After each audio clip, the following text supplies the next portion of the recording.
अल्हम्दुलिल्लाहि रब्बिल आलमीन वस्सलातु वस्सलाम अला रसूलिहिल करीम अम्मा बाद। सदर मोहतरम, मेहमानान इज़ाम, मुशफ़िक़ मौलवीन व मौलिमात और अज़ीज़ सामीईन व सामियात, आज के इस सालाना इजलास में हम आपके सामने पर्दे की अहमियत के मुतालिक मुकालमा पेश करेंगी। उम्मीद है कि आप सब लोग बगौर समाअत फरमाएंगे इंशाअल्लाह। कल कॉलेज क्यों नहीं आई? कल मेरा मूड नहीं था। कल तुझे आना चाहिए था। कल हमने बहुत मस्ती की। ओह, मुझे लगा कि कल बहुत ज़्यादा पढ़ाई होने वाली है, इसीलिए मैं नहीं आई थी, लेकिन यहाँ तो सब रिवर्स हो गया। तू इतना लेट क्यों हो गई आने में? क्या करूं मैं, मेरा मेकअप बॉक्स नहीं मिल रहा था, इस वजह से लेट हुआ। वैसे शाहीन, मेरा आईलाइनर और लिपस्टिक ठीक लगे है ना? चल छोड़, तेरा तो रोज़ का ही ऐसा है। मैं तुम दोनों से एक सवाल पूछूं? हाँ, पूछो। ऐसी कौन सी जगह है जहाँ पर तुम दोनों अपने सारे फ्रेंड्स होते हैं तो भी अपने आप को अकेला फील करती हो? नहीं पता मुझे। नहीं पता मुझे भी। चल तू ही बता दे। क्या तुम दोनों को इतना भी नहीं पता? अरे अपने कॉलेज का इम्तिहान हॉल, जहाँ पर अपने सारे फ्रेंड्स होते हैं। ओह, सही कहा तुमने। वाह, तुम्हारी ड्रेस कितनी प्यारी लग रही है। Nice, thank you. लेकिन इसका कलर थोड़ा अच्छा लेना चाहिए था आजकल के फैशन के हिसाब से। Look at there. तुम यहाँ मेरे कलर की बात कर रही हो, लेकिन ये लड़कियाँ तो इतने दिनों से एक ही कलर और एक ही टाइप की ड्रेस पहन कर आती है, तुम उसके बारे में क्या बोलोगी? हाँ, गर्ल्स कॉलेज होने के बावजूद भी ये लड़कियाँ अपने आप को इतना कवर करती है। चलो चलो, उनके पास चलकर पूछते हैं कि वो क्यों ऐसे आती है।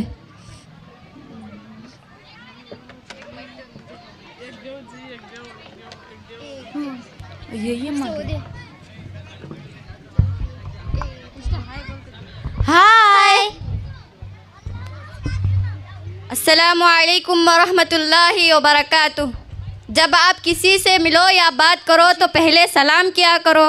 वालेकुम अस्सलाम वरहमतुल्लाहि वबरकातुह।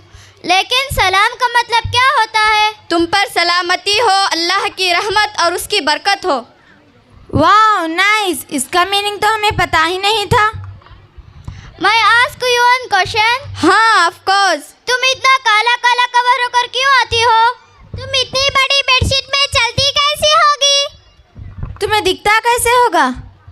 तुम्हें सांस लेने में मुश्किल नहीं होती? तुम सब इतने सवाल इसलिए कर रहे हो क्योंकि तुम्हें पर्दे की अहमियत मालूम नहीं। तुम क्यों कॉलेज में इस तरह आते हो? तुम्हें शेम फील नहीं होती? कॉलेज हो या और कोई जगह, ये नकाब मेरी हिफाजत के लिए, इसमें शर्म वाली बात क्या है? इसमें कैसी हिफाजत? इससे क्या होगा?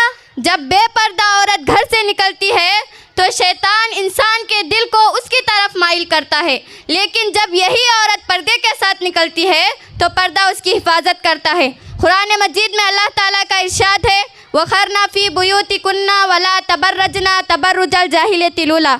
तुम अपने घरों में खरार के साथ रहो और खदीमी जाहिलियत की तरह अपने आप को बनाओ सिंगार का इजहार करती ना फिरो। तो क्या हुआ? हम भी मुसलमान हैं, हम भी इसी तरह आते हैं, तुम भी इसी तरह आया करो। सब में और हम में बहुत फ़र्क है।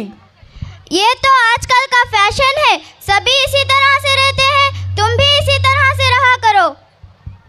सब में और हम में बहुत फ़र्क है। हम मुसलमान कौम की औरतें हैं और औरत का मतलब छुपाई जाने वाली चीज़ है। तुम्हें ऐसे समझ नहीं आएगा, और मैं तुम्हें एक मिसाल देकर समझाती हूँ। एक बिना छिला हुआ मौज है, मैं इसे फेंक रही हूँ।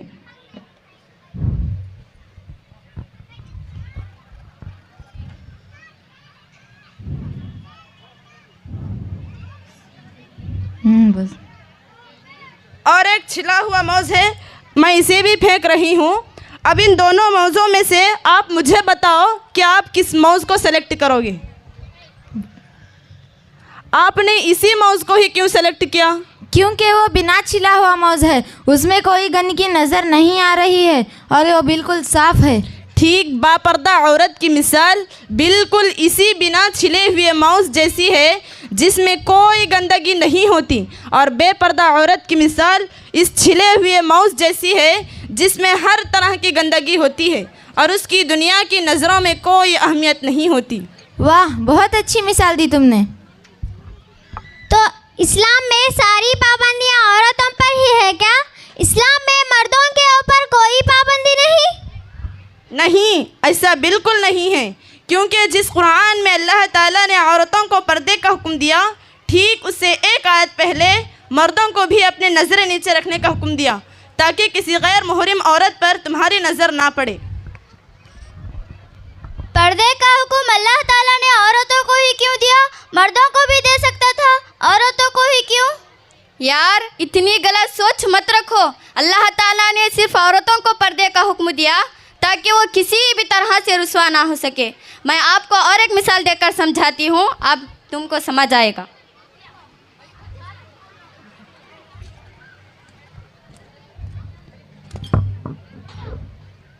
ये पत्थर है और ये हीरा है। अब मुझे बताओ, इन दोनों में आप किसको संभाल कर रखोगी? ऑफ कोर्स हीरे को।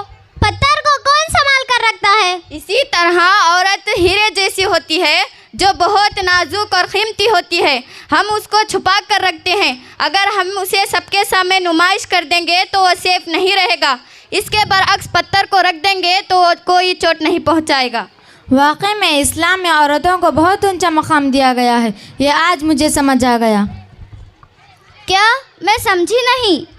अगर पर्दा छोटी बात होती तो अल्लाह ताला इतनी बड़ी किताब में इसका जिक्र नहीं करता। हाँ, अब मुझे पता चला कि हम एक आम औरत नहीं, एक ख़ास औरत है, और ख़ास औरत पर्दा और नकाब ही बनाता है। अब हमें भी पर्दे की अहमियत समझ आ गई है। आज से हम अहद करते हैं कि हम पर्दे का पूरी तरह से एहतमाम करेंगे और दूसरों को पर्दे का एहतमाम करने की ताकीद करेंगे, इंशाअल्लाह। ये थी हमारी साथियाँ जो पर्दे की अहमियत के बारे में बता रही थी। मेरी बहनों से गुजारिश है कि वो डॉक्टर बनना चाहती है तो डॉक्टर बने, वो टीचर बनना चाहती है तो टीचर बने, लेकिन एक शर्त, पर्दे में रहकर तालीम हासिल करे। जो बहनें ये सोचते हैं कि दिल साफ़ रहे तो बस, आओ मैं उन बहनों से सवाल करती हूँ, क्या आपके दिल सहाबियात से भी ज़्यादा पाक है? नहीं। किसी शायर ने क्या ही खूब कहा है, औरत ने अपने आप को इतना गिरा दिया, औरत ने अपने आप को इतना गिरा दिया, बुर्खा तो क्या गले से दुपट्टा ही हटा दिया। आखिर में अल्लाह ताला से दुआ है कि अल्लाह ताला हम सब को पर्दे की अहमियत को समझकर किताब और सुन्नत के मुताबिक पर्दा करने की तौफीक अता फरमाएँ। आमीन सुम्मा आमीन। वस्सलामु अलैकुम वरहमतुल्लाहि वबरकातुहू।